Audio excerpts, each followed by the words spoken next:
amigos e amigas, não disse que eu voltaria? Olha aqui de novo, o professor Vinícius gravando mais uma videoaula para a gente começar a conversar a respeito da primeira função, primeira grande função que foi definida por Arrhenius como sendo os ácidos, né? Então eu vou retomar aquela nossa apresentação para que nós possamos comentar, né, a respeito dos ácidos, beleza? Então vamos partilhar dessa tela para a gente comentar um pouquinho, né, conhecer um pouquinho o mundo aí dos ácidos, ok? Novamente eu chamo a atenção, o ácido de Arrhenius, ok? Eu estou trabalhando o conceito de ácido de Arrhenius para vocês, que é o conceito mais simples, né, que nós temos e que foi um dos primeiros, né, a ser trabalhado de forma mais científica, né? Alguns conceitos foram criados, tem vários conceitos de ácido de base, mas eu vou começar a trabalhar com vocês o conceito de ácido de Arrhenius. Base de Arrhenius, sai de Arrhenius, ok? Posteriormente, lá na química inorgânica, o professor vai retomar essa ideia com vocês e vai aprofundar mais os estudos dos ácidos, porque você vai precisar também dessa ideia mais aprofundada lá em Inorgânica 2, ok? Então, está aí algumas coisas práticas, né?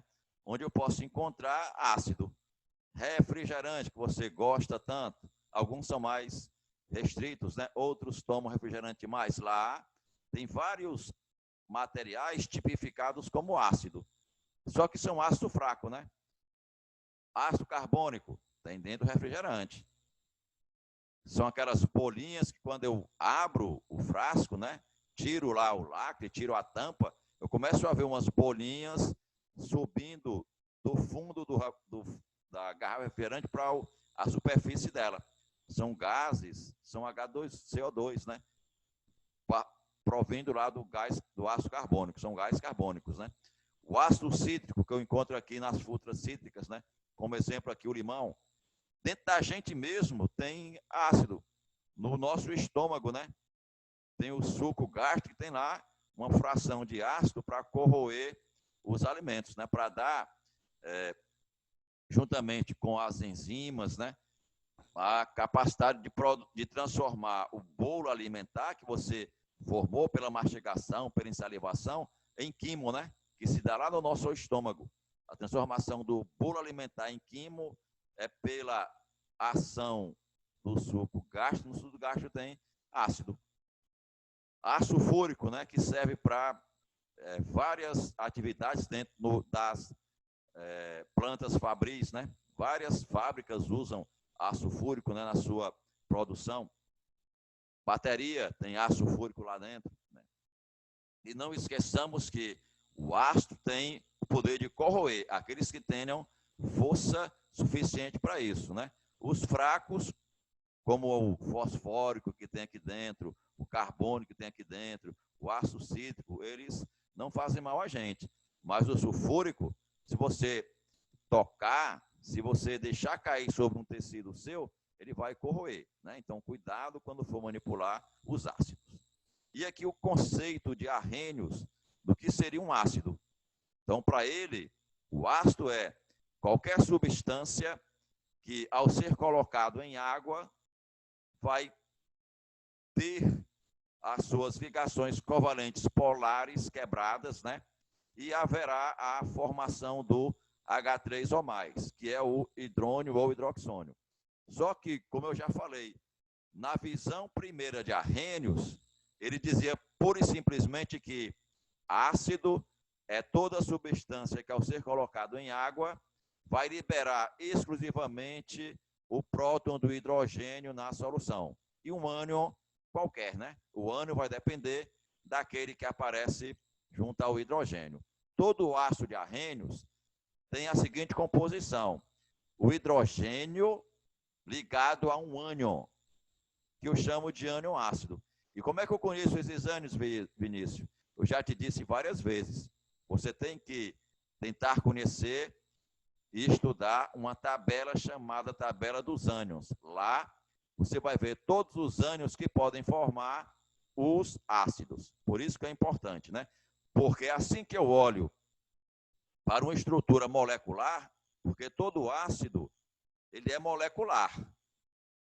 Eu já sei que o material deve ter uma certa quantidade de hidrogênios ligado a um ânion, ok? Aí quando eu jogo isso aqui em água, a água vai quebrar a ligação covalente. Aí vai aparecer aqui o H+, e o Cl-. Se eu tiver o HNO3, jogar em água, vai aparecer aqui H+, mais NO3 menos 1. Se eu jogar o H2SO4 em água, aí vai aparecer 2H+, mais SO4 menos 2. Então, veja que a quantidade de hidrogênios que se transforma em H+, pode mudar. Vai depender de quê? Da quantidade de hidrogênios que eu tenha na estrutura do ácido, que sejam chamados de ionizáveis. Hidrogênio ionizável é aquele que, ao ser colocado em água, vai ser liberado daquela substância na forma de H+, ok? Então, eu digo assim, o HCl tem um hidrogênio ionizável, porque quando ele é colocado em água, libera um H+. O ácido nítrico só tem um hidrogênio ionizável, porque quando ele é colocado em água, só libera um H+. Já o sulfúrico tem 2 hidrogênios ionizáveis, porque estão sendo liberados aqui 2 H+. Hoje, ao invés de escrever H+, eu escrevo H3O+. Aqui é liberado H3O+, mais Cl-. Aqui vai ser liberado H3O+, mais NO3-.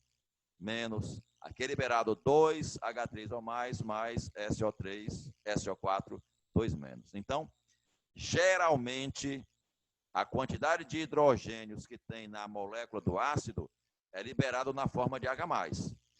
Veja que eu falei geralmente, porque tem exceções. E é importante você conhecer quais são essas exceções, né, no mundo da química. Por exemplo, o H3PO3 é uma exceção. Ele só tem 2 hidrogênios ionizáveis dos 3 que apresentam na estrutura do ácido. Já o H3PO2, ele tem 3 hidrogênios, mas só um é ionizável. Então, guarde bem essas 2 informações. H3PO3 tem 2 só hidrogênios ionizáveis, e o H3PO2, que só tem um hidrogênio ionizável. E vou repetir, hidrogênio ionizável é aquele que sai da molécula do ácido no processo de ionização para formar o H3O+, ok? E não esqueça que quando eu dissociar o ácido, quando eu ionizar o ácido na água, a solução produzida é sempre eletrolítica. Uma estrutura molecular pode ser eletrolítica ou não. No caso do ácido, ele é sempre uma solução, gera sempre uma solução eletrolítica. Como assim, Vinícius? Tem moléculas que eu jogo num solvente e o solvente não consegue quebrá-la. É isso que eu estou dizendo. Porque só aparece íons se o solvente quebrar pelo menos uma ligação covalente polar. Ok? Se ele não quebrar nenhuma, não haverá íons dispersos e a solução é não eletrolítica. É o que acontece, por exemplo, com o açúcar. Se eu dissolver açúcar em água e for medir a condutância, ele não consegue acender a lâmpadazinha, porque não há condução de eletricidade, porque a solução é não eletrolítica. Já que se eu dissolver o HCl, ele vai ionizar-se, e aí haverá a condução de eletricidade, ok? Todo ácido ele é capaz de conduzir eletricidade quando você gera a solução aquosa dele, ok? Fórmula dos ácidos. Como é que eu faço para gerar a fórmula do ácido? Se eu conhecer o ânion dele, eu estou representando aqui por AX-, né? Onde esse menos aqui é a carga do ânion, basta você acrescentar X hidrogênios a ele. Quer dizer, é você acrescentar tantos hidrogênios quanto a carga que o ânion apresenta. Como assim, Vinícius? Está aqui o exemplo. Ó.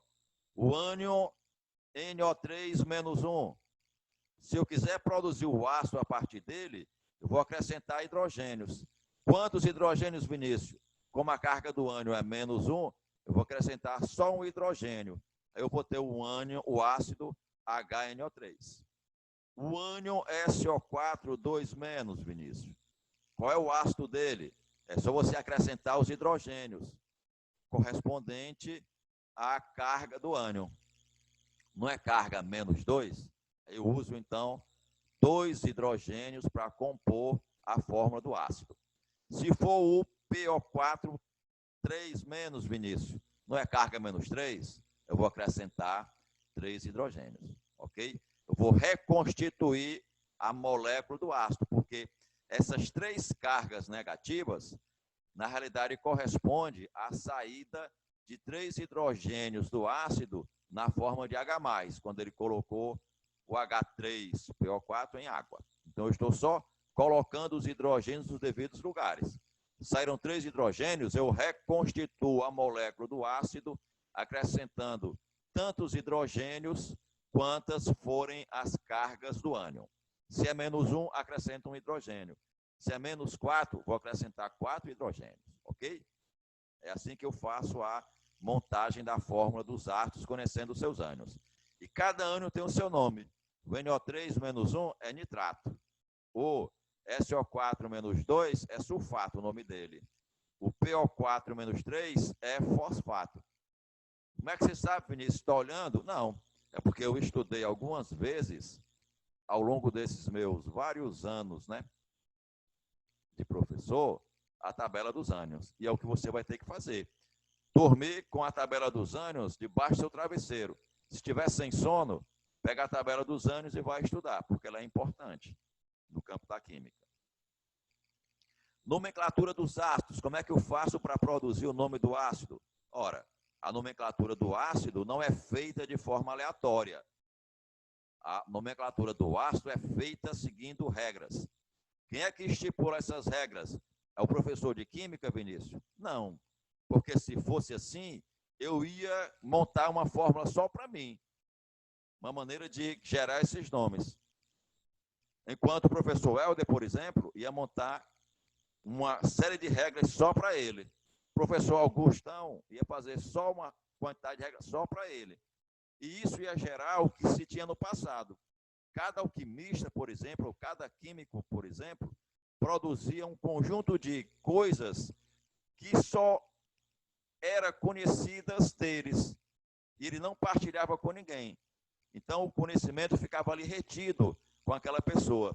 E, a partir dessa divulgação de uma regra uniforme para todo mundo, você vai ter uma linguagem só dentro do mundo da química. O mundo da química fala a partir de símbolos e fórmulas. Símbolo para elementos, fórmulas para as substâncias, que são universais. H2O é água em qualquer parte do planeta. Em qualquer parte aqui da Terra, se um químico olhar, ele sabe que é água. Se um russo olhar H2O, ele vai saber que é água. Se o americano do norte olhar H2O, ele sabe que é água. Se eu olhar H2O, que sou brasileiro e americano do sul, sei que é água. Se o argentino olhar, sabe que é água. Se o japonês olhar H2O, sabe que é água. Então, H2O é uma linguagem universal para todos nós no mundo da química. A química fala a linguagem de símbolos e fórmulas. E você, enquanto estudante de química, vai ter que aprender essa linguagem, né? Vai ter que aprender a montar as fórmulas, se a ti for dado o nome, ou se for dado a fórmula, você criar a nomenclatura. Aí eu tenho esses 2 caminhos. Nomenclatura é produzir nomes a partir de regras pré-determinadas e notação é eu gerar a fórmula se a mim for dado um determinado nome de uma substância química, ok? Então, eu vou dividir aqui os ácidos em 2 grupos. Tem alguns que são chamados ou classificados de hidrácidos. Mas, Vinícius, o que são hidrácidos? Vou dizer para ti, porque eu sou teu amigo, tá legal? Então, hidrácido é todo ácido de arrênios que não tem oxigênio na molécula. Ok? Então, veja aqui, ó, todos que aqui estão, HCl, H2S, HF, HCN, H4, FSN6. Todos eles, as moléculas, não têm oxigênio. Aí eu vou dizer que esse tipo aqui de ácido é classificado como hidrácido. E como é que tu sabe que esses aí são ácidos, Vinícius? Ora, porque eu estou vendo hidrogênio ligado a um ânion. E como é que você sabe que é um ânion, Vinícius? Já te falei, cara. Já te falei, menina. Tu tem que pegar a tabela dos ânions e estudar. Aí você vai, assim que olhar para a molécula, já vai ver o jeitão do ânion. E se eu naquele ânion joguei uma fração de hidrogênios, uma quantidade de hidrogênios, eu já sei que é um ácido. Ok? Então é por isso que eu sei que o HCl é um ácido, que o HF é um ácido, porque aqui tem o cloreto, aqui tem o fluoreto, aqui tem o cianeto, aqui tem o sulfeto, aqui tem o ferro cianídrico, cianeto, desculpem, ok? Então, como é que eu posso produzir o nome dos hidrácidos? A regra é essa. Começo colocando a palavra ácido. Ácido, e depois eu vou pegar o nome do elemento, trocar sua terminação por hídrico, ok? Vou repetir, ó. Palavra ácido, vou pegar o nome do elemento que está ligado ao hidrogênio, trocar a terminação dele por hídrico. Essa é uma das orientações da IUPAC. É o caminho que ela te dá para produzir o nome. HCl, palavra ácido. Cl não é o cloro? É o que é que eu faço?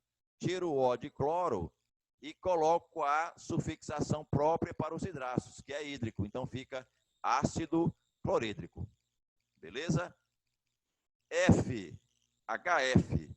O F não é o flúor? É.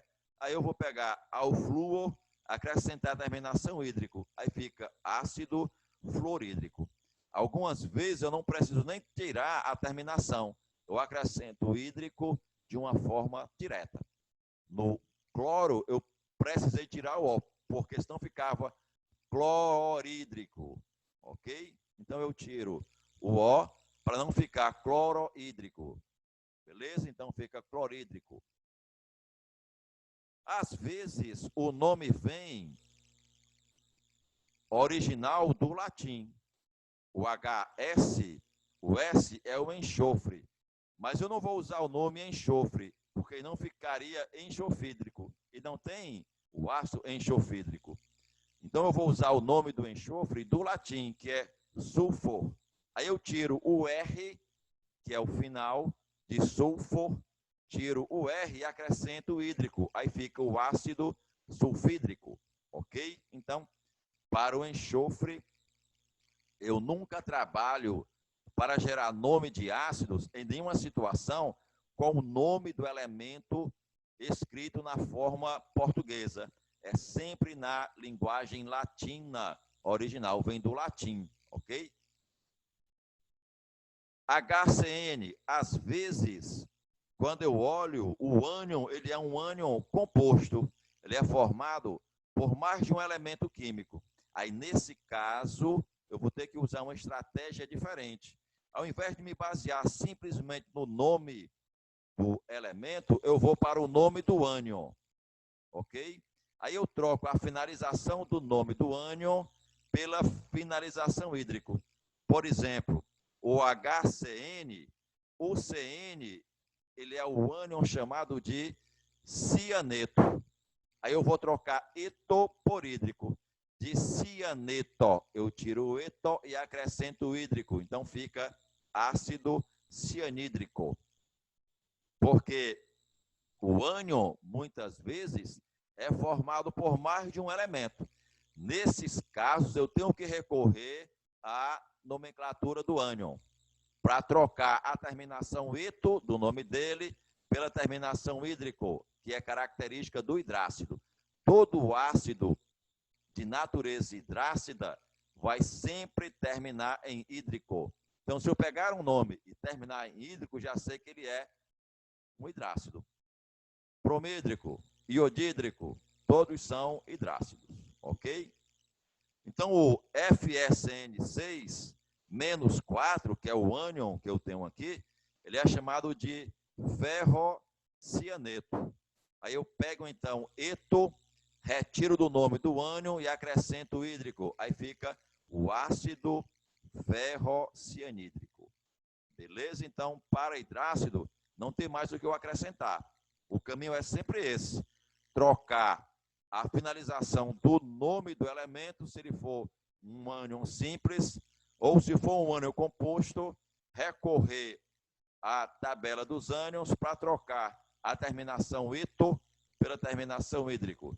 Todo ânion que vai aparecer nos hidrácidos vai sempre terminar em eto. Aí é só você trocar eto do nome do ânion por hídrico para produzir o nome do hidrácido. Beleza? Aí é para os hidrácidos. Para os oxiácidos, que é esse outro tipo de ácido classificado quanto à presença ou não do oxigênio, eu vou ter uma estratégia diferente. Ok? Para oxiácido, que são aqueles ácidos oxigenados, a nomenclatura da espécie está ligada ou vinculada ou associada ao NOx do elemento central. Ok? Então, esse NOx do elemento central é o parâmetro que eu uso para fazer a determinação da nomenclatura. Mas uma coisa eu sei, sempre vai começar com a palavra ácido. Então, meu primeiro ponto é colocar a palavra ácido e verificar os valores de NOxes que o elemento central pode apresentar. Então, esse nome é vinculado ao NOx do elemento central. E esse elemento central vai apresentar vários NOxes. E essa variação eu vou utilizar para acrescentar prefixos e sufixos ao nome do elemento central. Quando o NOx for mais 7, eu vou acrescentar o prefixo per antes do nome do elemento central e vou trocar o seu final pela sufixação ico, ok? Então fica prefixo per com sufixo ico. Às vezes o elemento central tem um NOx variando entre mais 5 e mais 6. Aí eu vou usar, nesses casos, somente a sufixação ico. Beleza? Às vezes o elemento central pode ter NOx variando entre mais 4, mais 3 e mais 2. Aí eu vou usar só o sufixo oso. E se for um elemento central que tem um NOx variando a mais 1, somente mais 1, ele vai ser acrescentado à nomenclatura, além da palavra ácido, o prefixo hipo ao sufixo oso. Ok? Parece meio complicado, mas na prática a coisa fica mais clara. Por exemplo, o meu amigo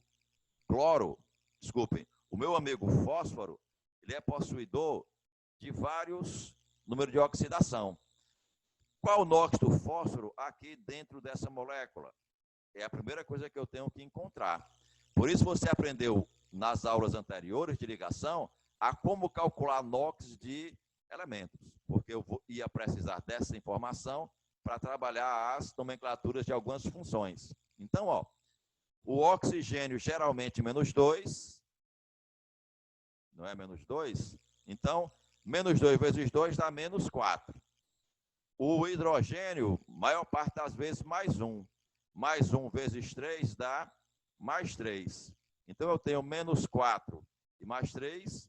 Qual deve ser o NOx do fósforo? Para que, somado a esses que eu já conheço, totalize 0 para essa molécula, já que ela é uma substância composta. Então, mais 3 com mais 1 do fósforo dá mais 4. Mais 4 com menos 4 dá igual a 0. Se você não souber fazer esse cálculo mentalmente, não tem problema. Você usa aquela regrazinha prática. Chama o NOx do fósforo de X, transforma tudo isso numa equação matemática e resolve o valor do X. E esse valor do X vai ser o NOx do fósforo. Eu posso fazer num cálculo mental que é mais rápido, ou você pode criar aquela equaçãozinha envolvendo os NOx, os elementos, na substância e resolve o valor do X e encontra o NOx. Eu prefiro fazer mentalmente, que é mais rápido. Oxigênio menos 2 vezes 2 dá menos 4. O hidrogênio é mais 1 vezes 3 dá mais 3. Então, mais 3 com menos 4. Qual deve ser o NOx do fósforo para que somado aí dê 0? Mais 1. Mais 1 com mais 3 dá mais 4. Mais 4 com menos 1. Mais 4 com menos 4 dá 0. Como o NOx do fósforo é mais 1, se enquadra nesse pré-requisito aqui, ó. Ácido, prefixo hipo, o fósforo, fosforoso,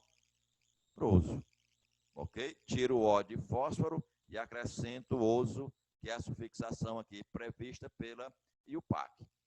HClO4, o H mais 1, o oxigênio geralmente menos 2, menos 2 vezes 4, Vinícius, dá menos 8.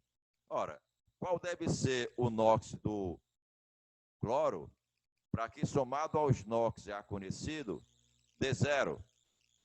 Só pode ser mais 7, porque mais 7 do cloro com mais 1 do hidrogênio e menos 8 dos oxigênios vai dar 0, que é o que preconiza a regra de NOx, né? A soma dos NOx de uma substância composta tem que ser igual a 0. É o que eu fiz, né? Mentalmente. Se você não conseguir fazer mental, não tem problema. Chama o NOx do cloro de X, aplica a regra que diz a soma dos NOx tem que ser igual a 0 e acha o valor do X. Portanto, o nome aqui do ácido HClO4 é ácido porque eu achei que o NOx do cloro é mais 7, cloro, tira o O de cloro e acrescenta ico. Aí fica ácido perclórico. Ok? No H2SO4, desculpem, no H2SO3, H2SO3, o oxigênio geralmente menos 2, vezes 2 dá menos 6. O hidrogênio, geralmente mais 1, vezes 2 dá mais 2. Qual deve ser o NOx do enxofre aqui somado a mais 2 e a menos 6? Deu NOx igual a 0? Mais 4. Mais 4 com mais 2 dá mais 6. Mais 6 com menos 6 dá 0. Então, NOx entre 4, 3 e 2, sufixo oso, pura e simplesmente. Então, ácido, o S é o enxofre, né? Não vai ser enxofroso, porque não tem esse ácido. Eu vou usar o nome do enxofre vindo do latim, que é sulfo. Ok? Então vai ficar ácido sulfuroso. Ok? O nitrogênio. Nitrogênio, estou aqui mostrando, ó, os dois ácidos que a gente conhece com mais frequência do nitrogênio. O HNO2 e o HNO3. No primeiro, mais 1 para hidrogênio, menos 4 para os oxigênios. Qual deve ser, então, o NOx do oxigênio, do nitrogênio, para que somado aos outros dê igual a 0? Mais 3, porque mais 3 com mais 1 dá mais 4, mais 4 com menos 4 dá 0. Ok? Então, eu estou usando aquelas regrazinhas básicas que você aprendeu na videoaula que tratava sobre número de oxidação. Ok? Então, como o NOx aqui deu mais 3 se enquadra nessa condição, ó. Palavra ácido com sufixo oso. Ácido nitrogênio. Só que do nitrogênio eu tiro toda a terminação ogênio. E esse ogênio vai ser trocado por oso. Então fica ácido nitroso. E o outro, por ter o NOx mais 5, vai ser o ácido nítrico. Eu coloquei aqui uma notazinha, ó. Se o elemento central estiver nos grupos 3 ou 4 da tabela, né? Terminação, desculpe, esse 3 ou 4 é 13 e 14, tá? Desculpem aqui. É o grupo 13 e o grupo 14 que vai sofrer essa observação aqui. Vai sempre levar a terminação ícaro. O carbono não está no grupo 14 da tabela, na coluna 14, então o H2CO3 é o ácido carbônico. O boro não está na coluna 13 da tabela, portanto aqui vai ser o ácido bórico. Vou repetir, ó, vou frisar. Ó. Aqui é grupo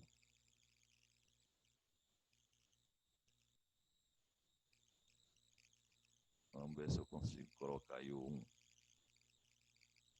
Eu não estou com a minha mesinha digitalizadora aqui.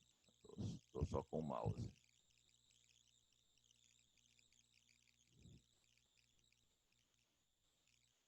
Então é um aqui e um aqui. Ok? Grupo 13 e grupo 14. Sofre essa observação. O elemento vai receber pura e simplesmente a palavra ácido para gerar o seu nome, né? Com a terminação ícaro. Carbono fica carbônico, boro, tira o O e fica ácido bórico, H3PO3. Então essas são as regras mais comuns, né? Para produzir nomes de hidrácido, que foi a lâmina anterior, e oxiácido.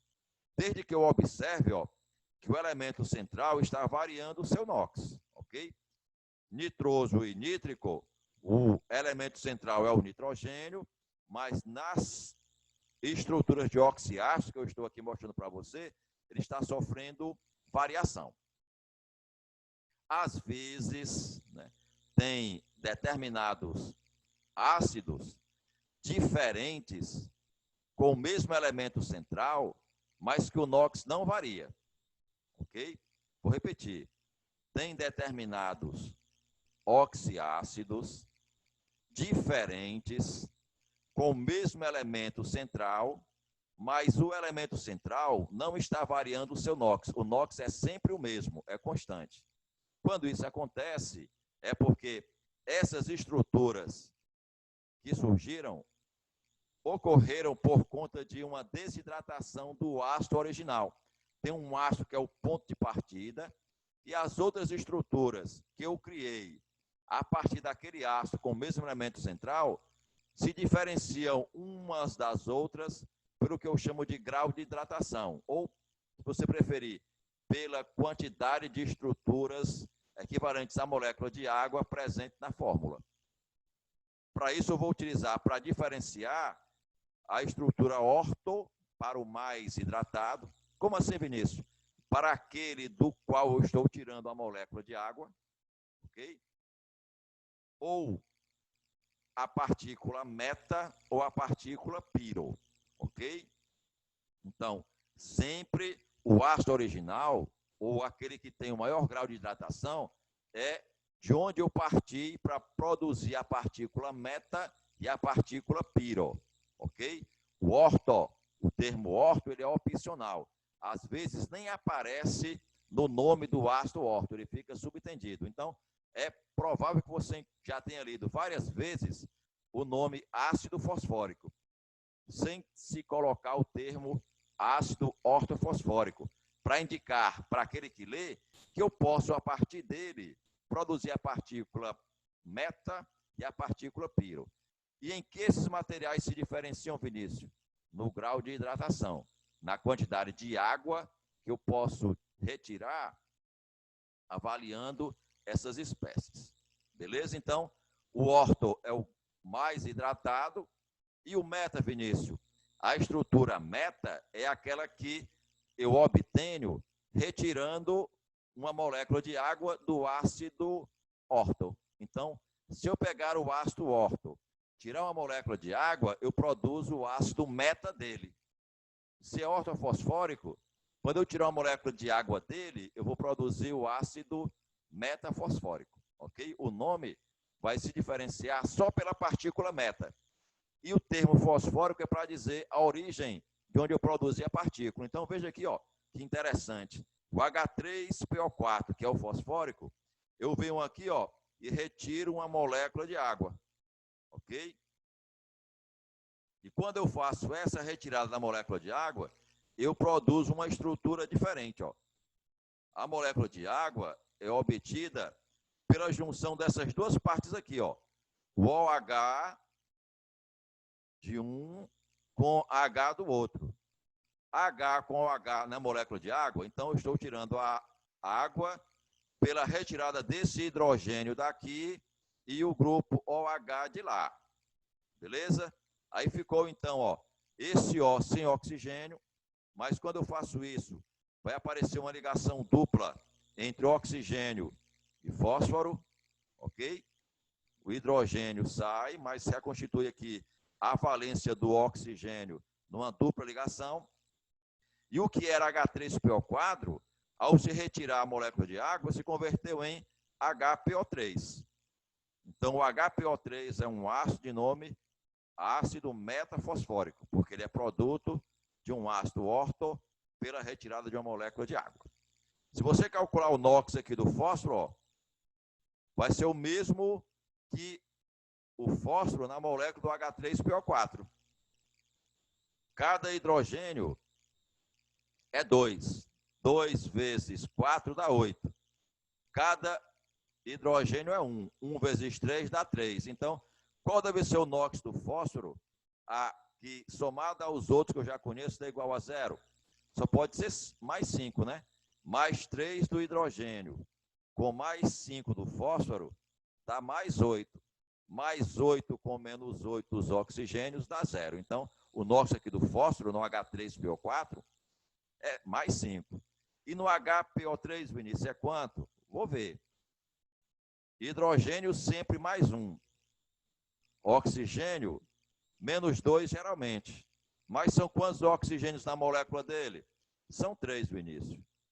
3 vezes menos 2 dá menos 6. Então, qual deve ser o NOx do fósforo, que somado a mais 1 e a menos 6 dê 0? Isso pode ser também mais 5. Mais 5 com mais 1 dá mais 6, mais 6 com menos 6 dá 0. Então, tanto nessa estrutura do H3PO4, como na estrutura do HPO3, o NOx do elemento central é o mesmo. Não sofreu variação. São oxiácidos diferentes, mas com o mesmo elemento central, sem sofrer variação de NOx. Como ele não sofreu variação de NOx, eu não poderia aplicar a nomenclatura anterior. Então, se criou uma nova nomenclatura para se estabelecer uma nova estratégia para estabelecer essa nomenclatura quando eu tiver o mesmo elemento central nos oxiácidos diferentes, mas que apresentem o NOx igual, sem variar. Então, um é chamado de ortofosfórico, enquanto o outro é chamado de metafosfórico. E eu vou repetir, ó, o meta é obtido quando eu pego a molécula do orto e retiro algo equivalente à molécula da água, ok? H2O. E se tem o meta, tem também o piro, né?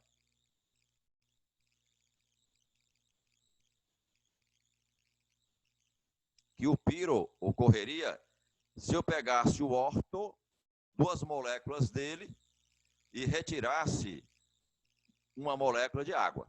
Então, para eu produzir um orto, eu vou precisar de 2 moléculas dele, e dessas 2 moléculas juntas, eu vou retirar uma molécula de água. É como se eu tivesse, por exemplo, 2 moléculas de H3PO4, daria H6P2O8, concorda? 2 moléculas de H3PO4 seria H3 mais H3 dá H6, P2 com P com P dá P2, O4 com O4 dá O8. Então, 2 moléculas do ácido orto menos uma molécula de água. H4, H6 menos 2 hidrogênio na molécula de água dá H4. P2, eu repito, 8 oxigênio menos 1 oxigênio dá 8. Então, H4P2O7 é o ácido pirofosfórico, porque ele é obtido, vou repetir, por 2 moléculas de um ácido orto menos uma molécula de água. Como veio do ácido fosfórico, é o ácido pirofosfórico, ok? Propriedades funcionais dos ácidos, aquelas que todo ácido vai ter, ok?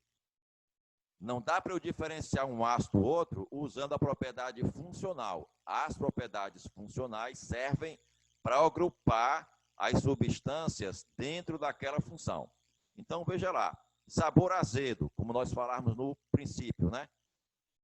Soluções ácidas são sempre condutoras de eletricidade. Mudam a cor de certas substâncias, que são chamadas de indicador ácido-base. O indicador, ele vai só indicar que o material é ácido ou não pela mudança da cor dele. Aquela molécula do indicador, quando em contato com o ácido, ele muda de coloração. E essa mudança de coloração é que me faz concluir que aquela solução é ácida. E eu vou ter então, o cuidado de manipular. Para eu não provar, né? Para eu não provar, eu posso usar o indicador para verificar se aquela solução é ácida ou não. O indicador muda de cor na presença do ácido ou da base. Por isso ele é chamado de indicador ácido-base. Ok? Altera o pH do meio, diminuindo. O pH é um parâmetro que eu utilizo, e todos os químicos, né, utilizam para verificar se o meio é ácido ou não. O que é que eu sei? pH está associado à concentração do H+ dentro da solução. Quanto maior a concentração, mais ácida é o meio. Só que a concentração é inversamente proporcional ao valor do pH. Quanto mais concentrado de H+, menor o pH e mais ácido é o meio. Vou repetir. A concentração de H+ é que define a acidez do meio. Quanto mais a concentração existir, quanto mais H+ existir, mais ácido é a substância. Só que a concentração do H+ é inversamente proporcional ao pH. Se a concentração sobe, o pH desce. E se o pH desce, quanto menor o pH, mais ácido o meio. Porque eles são grandezas inversamente proporcionais. Se a concentração de H+ sobe, o pH desce. Quanto menor o pH, mais ácido o meio. Aí nós temos aqui uma escala de pH que varia de 0, tendendo até o 14, né? E quanto menor o pH, mais ácido o meio. Quanto maior o pH, mais básico é o meio. E se for igual a 7, o meio é neutro. Então, a escala de pH me mostra a tendência do meio ser ácido ou ser básico, que eu chamo também de alcalino, né? O meio básico vai ter concentração de bases, de OH. O meio ácido vai ter concentração de H+. Só que, não esqueça nunca disso, a concentração de H+ e o pH são grandezas inversamente proporcionais. Se o pH aumenta, quer dizer que o H+ é pouco, tem pouca concentração. Se o H+ diminui, é porque eu tenho uma grande concentração de H+. São grandezas inversamente proporcionais. Enquanto uma cresce, a outra decresce. Beleza? E os indicadores seriam um meio, de certa forma, empírico para você avaliar as acidez, né, ou a basicidade. Um meio mais preciso é medir a acidez ou pH com um instrumento eletrônico, que é chamado de pHmetro. O pHmetro ele vai aferir o valor bem exato, né, da acidez, e que me daria por tabela a ideia da concentração, né? Porque quanto menor a acidez, maior a concentração. Beleza? Quanto menor a concentração, maior a acidez. O pHmetro é um instrumento físico como um termômetro que mede temperatura. O pHmetro mede a acidez. Eu introduzo o pHmetro dentro da solução, ele faz a leitura da concentração de H+ do meio e determina o pH. Ele calcula o pH. Ok? E aqui umas escalas, né, de cores, né? Veja que o vermelho seria aqui o meu mais ácido, né? Ele vai, ó, à medida que o pH vai aumentando, ele está mostrando para mim que a acidez vai diminuindo, ok? Até chegar a verde, que é neutro. Aí, quando o verde vai mudando de cor, é porque a alcalinidade ou a basicidade vai crescendo e pode chegar até 14. Então, era isso que eu tinha para falar com você a respeito dos ácidos, né? A nossa próxima unidade vai ser as bases, mas nós vamos encerrar a nossa aula de hoje por aqui, e estudando os ácidos. De ácido, meus amigos, eu falei o que havia de mais importante, né? O aprofundamento, vou novamente chamar aqui a atenção.